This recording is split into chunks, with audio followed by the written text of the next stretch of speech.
राधिका ने वह जहरीला पानी तो पी लिया था जो कबीले के सरदार की बेटी ने सुजाता को दिया था, लेकिन पानी पीने के बाद राधिका को समझ आ जाता है कि इस पानी में कुछ गड़बड़ है। इसलिए जब राधिका सुजाता से इस बारे में पूछती है तो सुजाता अपनी सारी नफरत निकालते हुए राधिका को सारा सच बता देती है। इस पानी में कुछ मिलाया हुआ था और अब थोड़ी ही देर में राधिका का खेल खत्म होने वाला है।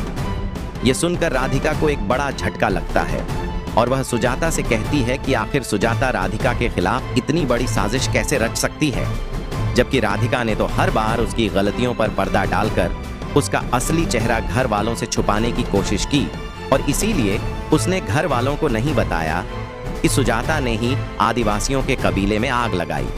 यह सुनकर सुजाता सारा जहर उगल देती है और राधिका से कहती है कि राधिका चाहे जितनी भोली बनने की कोशिश कर ले, मगर उसकी बातों का कभी भी सुजाता पर कोई असर नहीं पड़ेगा और राधिका कभी भी उसका दिल नहीं जीत सकती, क्योंकि उसे राधिका से नफरत है।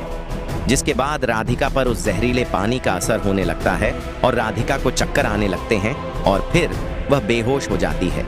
यह देखकर सुजाता को काफी खुशी होती है और उसे लगता है कि अब उसे हमेशा के लिए राधिका से छुटकारा मिल चुका है।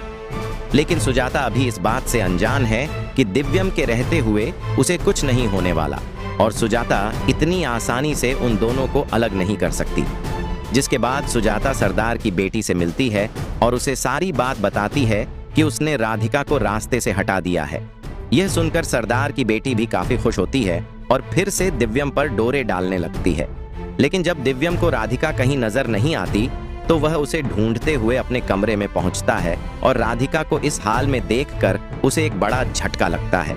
दिव्यम को समझ नहीं आता कि राधिका को हुआ क्या है, लेकिन वह तुरंत घर में डॉक्टर को बुलाता है। दिव्यम बचाएगा। राधिका को होश आते ही राधिका बताएगी दिव्यम को सुजाता की करतूत, क्योंकि जहां राधिका जैसे तैसे बंसल परिवार के उन आदिवासियों से बचाने के लिए हर मुमकिन कोशिश कर रही है, वहीं सुजाता इस मौके को भी राधिका के खिलाफ इस्तेमाल करके उसे हमेशा के लिए घर से बाहर करना चाहती है, जिससे अब हथौड़ा लेकर खड़ा है। खैर, इन्हीं सब के देखते हुए अब राधिका काफी ज्यादा डर जाती है और ना चाहते हुए भी राधिका अपने पूरे परिवार को सुरक्षित करने के लिए जलते हुए उस कोयले पर चलने के लिए अपने आप में फैसला कर लेगी।